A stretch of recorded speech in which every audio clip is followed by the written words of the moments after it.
네, 안녕하세요. 한 주간도 평안하셨습니까? 오늘도 수요 성경공부 성경총론 제56강 에스겔서 1장에서 24장 말씀을 통하여서 에스겔의 소명과 유다와 예루살렘에 대한 예언을 공부하도록 하겠습니다. 먼저 제1부로 에스겔서 1장에서 3장 말씀을 통하여서 에스겔의 소명과 파송에 대해서 살펴보겠습니다. 에스겔서 1장에서 3장 말씀에는 하나님이 에스겔에게 자신의 영광을 나타내시며 에스겔을 선지자로 부르시는 장면이 나옵니다. 하나님은 천사인 그룹을 자세히 보여주시고 하나님의 영광을 나타내시면서 패역한 세대인 이스라엘에게 하나님의 심판을 전파하라는 소명을 에스겔에게 주십니다. 이러한 하나님의 작정은 타락한 이스라엘이 심판을 통하여 회개하고 다시금 하나님께 겸비하게 돌아올 것을 바라보심으로 행하신 것입니다. 에스겔서 1장에는 선지자로서 사역을 위한 환상을 하나님께서 보여주십니다. 하나님은 에스겔에게 불 가운데서 내 생물의 환상을 보여주셨습니다. 이 내 생물은 천사의 특별한 계급인 그룹임을 10장에서 밝히고 있습니다. 이 그룹은 사람, 사자, 황소, 독수리의 얼굴을 가지고 있습니다. 그리고 네 바퀴가 땅에 닿아 있고 바퀴 둘레에는 눈이 가득하게 있습니다. 그리고 그룹의 머리 위에는 수정 같은 궁창이 있고 궁창의 보좌 위에 한 형상이 있습니다. 이것은 바로 하나님의 전지전능하심을 나타냅니다. 그룹의 모습 중에 사람이 가장 먼저 언급된 것은 사람이 곧 하나님의 창조물 중 어뜸이기 때문이고 그 다음으로는 야생동물의 왕인 사자가 나오고 가축 중에서 가장 강한 소가 나오며 새들의 군주인 독수리가 나옵니다. 그리고 사람은 지혜를, 사자는 힘을, 소는 충성을, 독수리는 민첩함을 나타냅니다. 네 바퀴가 땅에 닿아 있다는 것은 하나님께서 지상의 모든 사건에 직접적으로 관여하신다는 것을 나타냅니다. 또한 바퀴의 둘레에 눈이 가득하다는 것은 하나님이 모든 만물을 감찰하신다는 것을 보여줍니다. 또 빛나는 푸른 보좌 위에 앉은 사람의 형상을 보았는데 에스겔은 그 형상을 바라보면서 단쇠 같고 불같이 보인다라고 묘사하였습니다.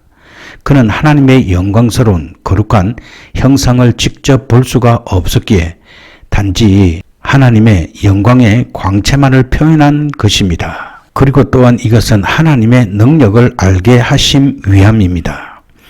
이스라엘에 대한 2차 바벨론 침략 시 에스겔은 여호야긴 왕과 주요 백성들과 함께 바벨론에 잡혀왔습니다. 바벨론 포로 생활은 델라빕의 그발 강가에서의 비참한 생활이었습니다.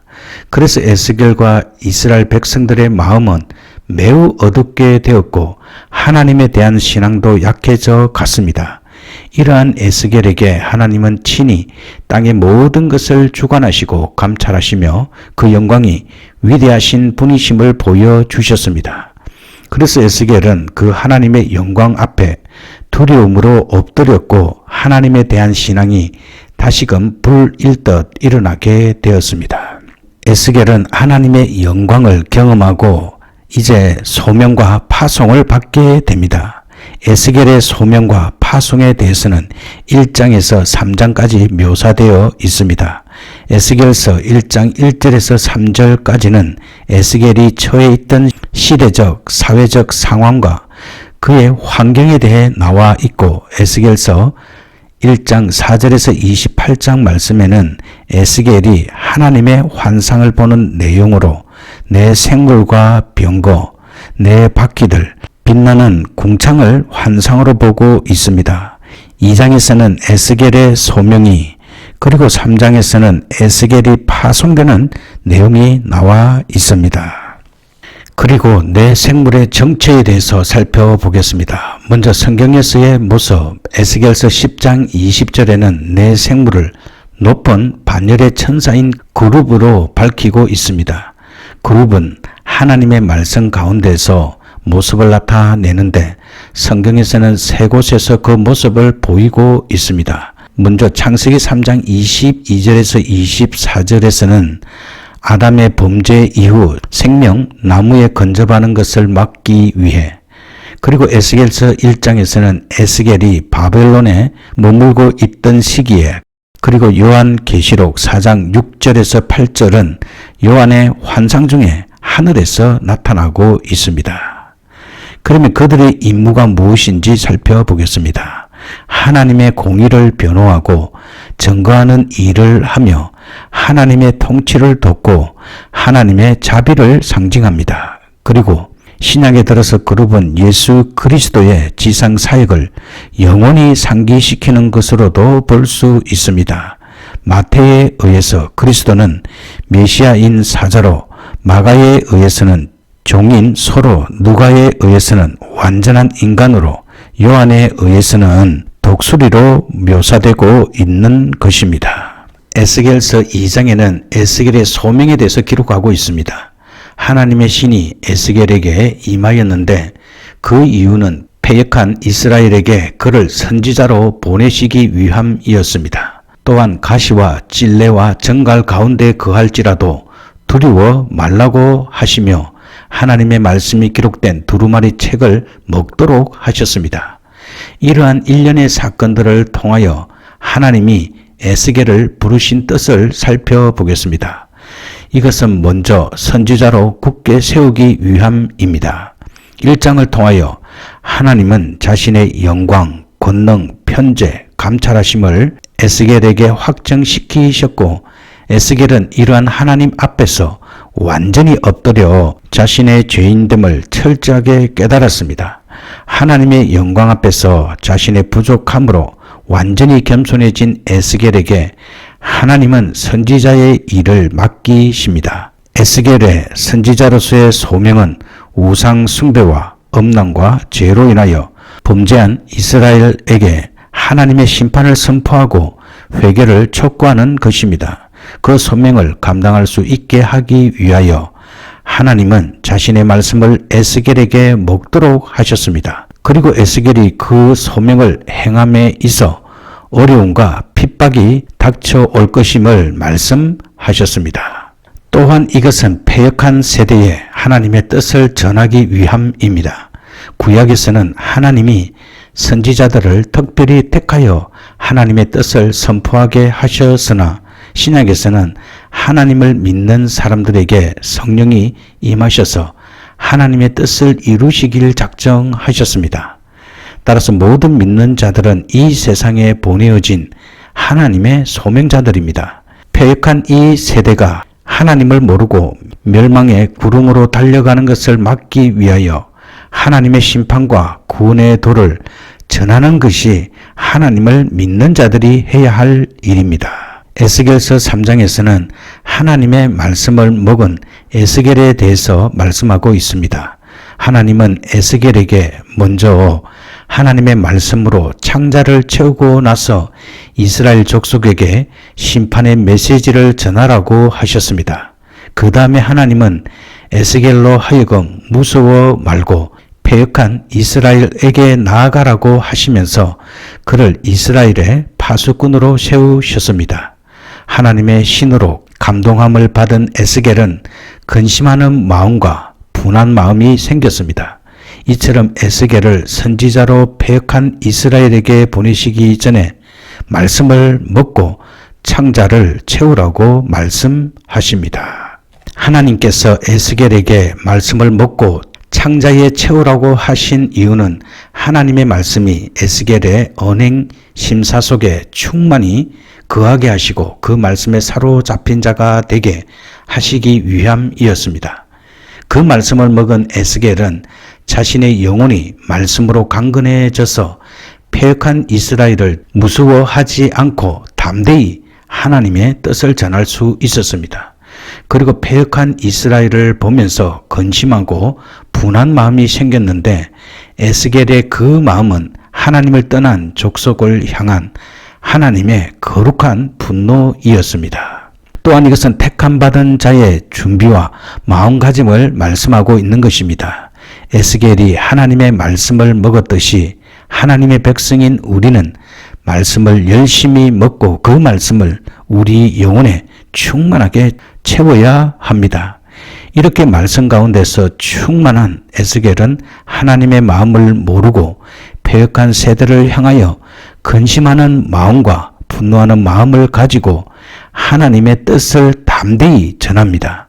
죄, 악에 물든 이 세상을 보면서 성령께서 탄식함같이 우리도 탄식하는 기도를 드리며 하나님의 용서하심을 구해야 할 것입니다. 하나님은 자신의 영광을 에스겔에게 보여주심으로써 그를 선지자로 부르셨습니다.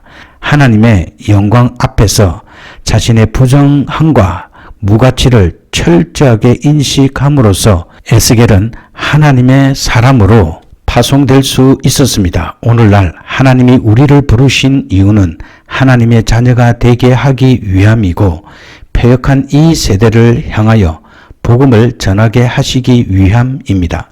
파송을 받은 자로서의 소명의식을 가지고 우리는 복음의 파수꾼으로 사역에 임하여야 합니다. 하나님은 오늘도 영적으로 무감각해진 우리를 향하여 말할 수 없는 탄식으로 일어나라 라고 부르고 계십니다. 그리고 성경에 많이 나오는 바벨론에 대해서 살펴보겠습니다. 1. 기원. 바벨론의 종교적 근원은 창세기 11장 9절에 등장하는 바벨탑, 즉 니무롯에 의해 생긴 것으로 볼 수 있습니다. 바벨론은 주전 1830년에 두각을 나타내기 시작하였으며 함무라비는 그의 법전을 통해 그 도시를 유명하게 만들고자 하였습니다. 이 바벨론의 발전, 바벨론은 주전 900년에서 722년 기간에는 아수르의 지배하에 있었습니다. 그러다가 브로닥 발라단 왕이 아수르에게 반역을 꾀하였으며 주전 612년에는 아수르의 위협에서 완전히 벗어날 수 있게 되었습니다. 느부갓네살은 주전 606년에서 561년에 통치했던 사람으로 미디안 공주 아미야와 결혼하였습니다. 그는 3번에 걸쳐 예루살렘에 침공하였는데 첫 번째는 주전 597년 여호야김을 꼭두각시 왕으로 세웠고 다니엘과 그의 친구들은 이때 잡혀갔습니다. 두 번째 와서는 나머지 보물을 가져갔고 에스겔과 여호야긴 왕과 귀족들을 잡아갔습니다. 그리고 주전 586년에는 마지막 왕인 시드기야의 반역을 진압하기 위해 진군하여 성벽을 파괴하고 성전을 유린하였습니다.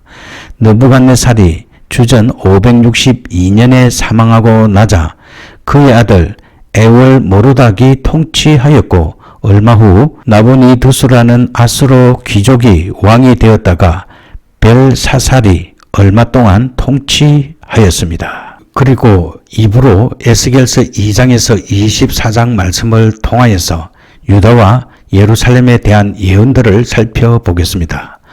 바벨론 포로 생활과 유다의 멸망 사이에는 세 단계의 구분이 있습니다.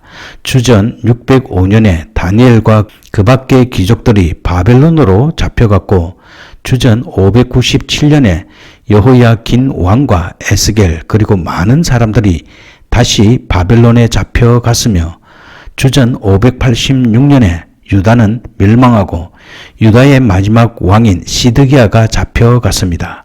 본문은 둘째와 셋째 사이의 기간에 에스겔에게 주신 하나님의 말씀입니다. 에스겔서 4장에서 11장 말씀을 통하여서 유다에 대한 심판의 불가피성에 대해서 살펴보겠습니다. 에스겔이 이스라엘을 위하여 390일을 좌편으로 누워서 이스라엘의 범죄를 위하여 중보 기도를 하도록 하셨고 유다를 위하여 40일을 우편으로 누워서 유다의 범죄를 위하여 중보 기도를 하도록 하게 하십니다. 또한 하나님은 에스겔에게 수염과 머리카락을 자른 후에 똑같이 3등분 하라고 하시고 그 중에 3분의 1은 태우고 3분의 1은 칼로 치고 3분의 1은 바람에 흩으라 라고 말씀하십니다. 이는 이스라엘의 3분의 1은 불에 타 죽게 하시고 3분의 1은 칼에 죽게 하셨으며 3분의 1은 열방에 흩으신다는 말씀입니다. 이처럼 하나님의 심판은 준엄하십니다. 그리고 하나님은 에스겔에게 성전 안뜰에 들어가는 북향문의 투기 즉 질투의 우상과 성전 안에서 70인의 장로와 사반의 아들 야아샤냐가 손에 항로를 들고 각양 곤충과 가정한 짐승을 섬기는 장면을 보여주시고 성전의 북문에는 다무스를 위하여 우는 여인을 여호와의 전 안뜰에는 약 25인이 태양을 숭배하는 환상을 보여주시게 됩니다. 하나님은 에스겔에게 예루살렘 성전 안에서의 이스라엘 민족의 우상 숭배를 보여주심으로 그 필연성을 확정하셨습니다. 이것은 바로 하나님의 공의와 긍휼하심을 말하는 것입니다. 하나님은 이스라엘을 사랑하시기에 심판을 통하여 자신의 공의를 나타내시고 이스라엘이 열방에 흩어진 후에 진정으로 회개하여 하나님께 회개하면 다시금 회복시키실 것을 약속하셨습니다. 이처럼 하나님은 죄악을 범하는 자에게 반드시 보응하십니다. 그러나 그 보응은 사랑 안에서 이루어지므로 다시금 회개에 이르게 하십니다. 또한 하나님의 사람으로 하여금 중보 기도를 시킴으로 그 죄악을 담당케 하십니다. 그리고 그 중보 기도를 통하여 하나님의 긍휼을 넘치게 하십니다. 에스겔서 12장에서 19장 말씀에는 하나님의 심판의 확실성에 대해서 말씀하고 있습니다. 하나님은 예루살렘에 있을 징조로 에스겔에게 행구를 짜고 벽에 구멍을 뚫고 사람들이 지켜보는 가운데 이사하게 하셨으며 식물을 먹을 때 떨며 물을 마실 때 두려워하게 하셨습니다. 또한 포도나무가 자신의 목적대로 쓰이지 않으면 결국은 불에 던져 살을 것이라고 말씀하셨고 버려진 갓난 아이를 아름다운 처녀로 키웠더니 간음하였다고 하셨습니다. 그리고 2마리의 독수리 예화를 통하여 바벨론이 예루살렘을 침략할 것을 예표하고 있습니다. 또한 하나님은 반복적인 예언을 통한 심판의 긴급성을 말씀하고 있습니다. 에스겔이 행구를 싸는 징조는 이스라엘 민족이 바벨론의 포로로 잡혀가게 됨을 의미합니다. 그리고 벽에 구멍을 뚫는 징조는 유다의 마지막 왕인 시드기야가 밤에 몰래 자신의 군사들과 함께 예루살렘 성벽을 뚫고 도망하려다가 바벨론의 느부갓네살 왕에게 잡혀 두 눈이 뽑히고 바벨론으로 끌려가 죽을 것을 예표합니다. 이는 하나님을 좇지 아니하고 이방 민족과 연합하여 하나님을 배반한 이스라엘을 바벨론을 들어 심판하시겠다는 뜻입니다. 이 징조들은 주전 586년에 정확하게 성취되었습니다. 그리고 그 심판 후에 하나님은 회개한 이스라엘에 대한 회복을 약속하고 있습니다. 하나님의 심판에 대한 우리의 자세가 어떠해야 하는지 살펴보겠습니다. 하나님은 범죄한 이스라엘이지만 변함없는 사랑을 가지고 계십니다. 그래서 사랑의 채찍을 들어 이스라엘을 벌하십니다. 벌하시는 이유는 이스라엘이 다시금 자신의 죄를 깨닫고 하나님에게로 돌아오게 하기 위함입니다. 따라서 하나님의 백성인 우리들은 죄를 인하여 하나님의 징계가 있을 때에 겸비하여 기도하고 빨리 회개하여 하나님께 달려 나아가야 합니다. 만약에 계속적으로 회개하기를 거부하면 하나님은 택한 자의 영혼을 구원하시기는 하지만 불 가운데서 받는 것처럼 부끄럽게 만드실 것입니다. 에스겔서 20장에서 24장 말씀을 통하여서 패역한 이스라엘의 역사에 대해서 살펴보겠습니다. 하나님은 에스겔을 통하여 이스라엘 민족이 출애굽한 후부터 가나안에 들어가서도 지속적으로 범죄한 사실과 현재 예루살렘 안에서 자행되고 있는 죄악성을 열거하게 하십니다. 그러면서 에스겔은 이스라엘을 두 자매로 비유하는데 하나는 오홀라로서 사마리아를 말하게 하고 다른 하나는 오홀리바로서 예루살렘을 말합니다. 그리고 하나님은 꿈속에서 에스겔에게 아내가 죽을지라도 슬퍼하거나 눈물을 흘리지 말라고 하셨습니다. 에스겔의 아내는 그 다음날 저녁에 죽었습니다. 하나님은 이스라엘이 간음, 즉 하나님을 배반함으로 하나님께서는 심판하시게 됩니다. 오홀라는 사마리아로서 하나님을 의지하지 않고 아수르와 동맹하려 행음하였고, 오홀리바는 유다로서 아수르에게 아첨함으로 행음하였음을 말하고 있습니다. 그래서 하나님은 아수르를 들어 사마리아를 징벌하셨고 바벨론을 들어 유다를 징벌하셨습니다. 그리고 유다 예루살렘의 멸망을 예표하기 위하여 하나님은 에스겔의 아내를 죽이셨고 에스겔에게 아내의 죽음에 대하여 애통하지 못하게 하심으로 유다의 멸망에 대하여 애통하지 말 것을 예표하셨습니다. 그것은 이스라엘이 역사 속에서 지속적으로 범죄해 왔고 그 죄악이 극에 달하였기 때문입니다. 에스겔은 예루살렘 멸망과 성전의 파괴에 대하여 비유와 징조와 메시지를 통하여 반복적으로 계속 강조하고 있습니다. 당시의 거짓 선지자들은 유다의 멸망에 대하여 하나님이 허락하시지 않을 것이라고 왕과 백성들을 계속 종용하였습니다.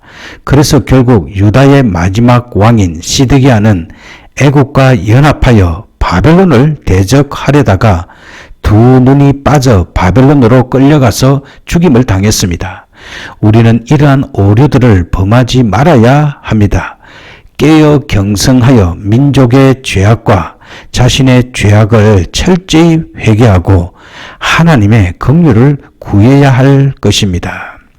그리고 에스겔서 4장에서 24장이 기록된 당시의 상황들에 대해서 살펴보겠습니다. 주전 605년에 다니엘과 그 밖의 귀족들이 잡혀갔으며 주전 597년에는 여호야긴과 에스겔 그리고 많은 사람들이 함께 잡혀갔습니다. 그리고 주전 586년에는 유다의 마지막 왕이었던 시드기야가 잡혀갔고 성전과 도성이 불태워졌습니다.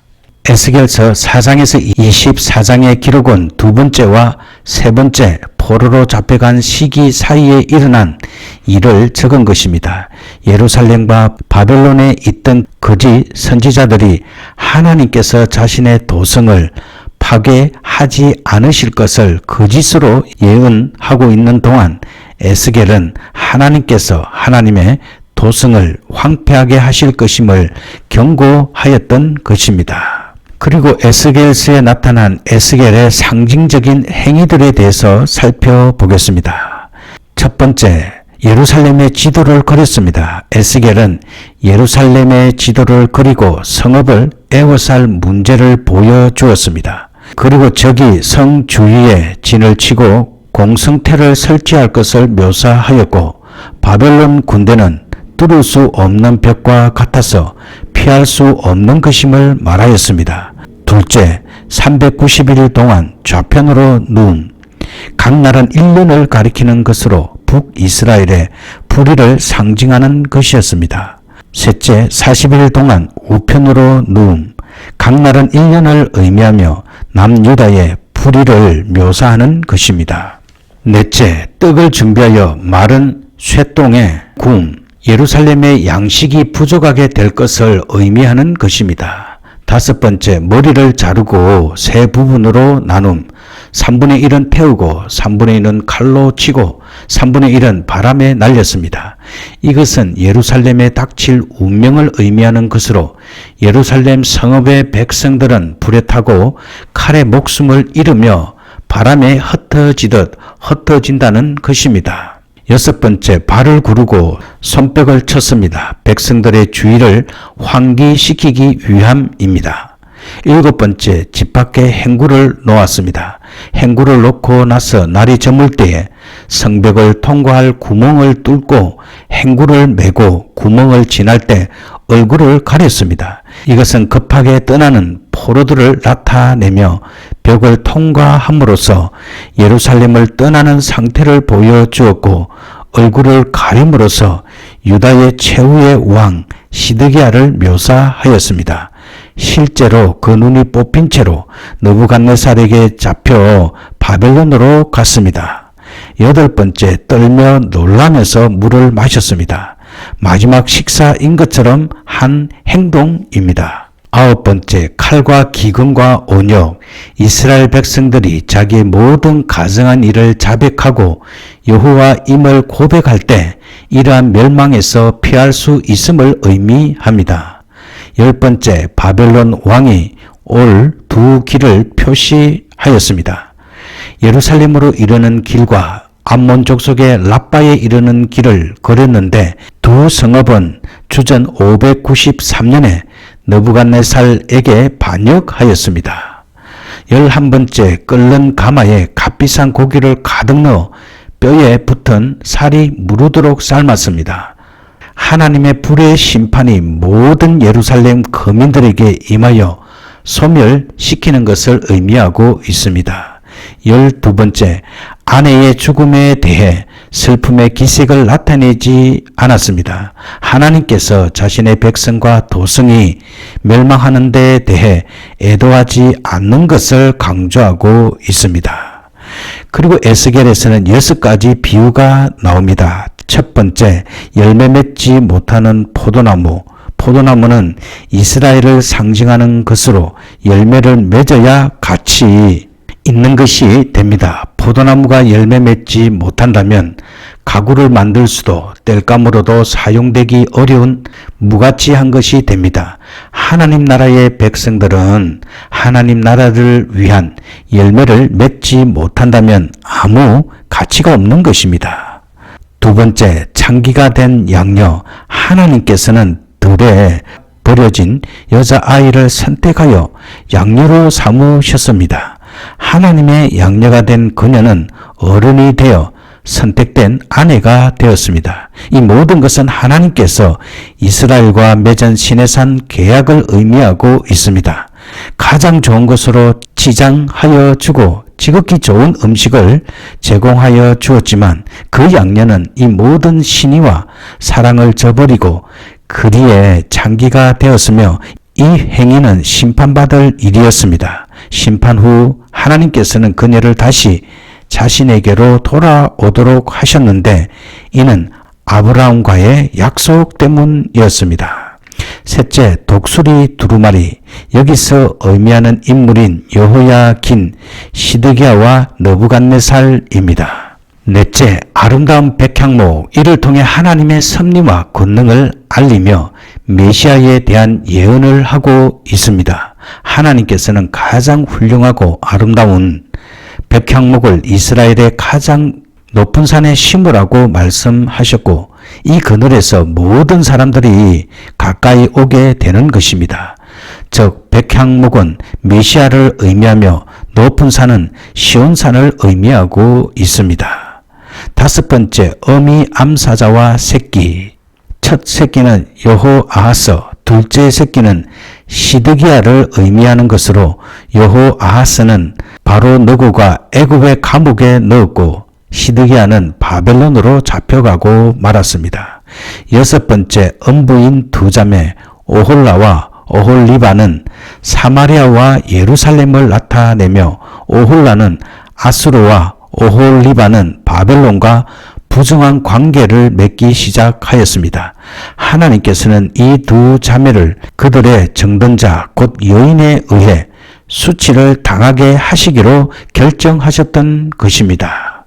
네, 오늘도 성경 공부하느라 수고 많이 하셨습니다. 오늘 우리는 에스겔서 1장에서 24장 말씀을 통하여서 에스겔의 소명과 유다와 예루살렘에 대한 예언들을 살펴보았습니다. 에스겔은 하나님께서 자신에게 영광을 나타내시며 에스겔을 선지자로 불렀습니다.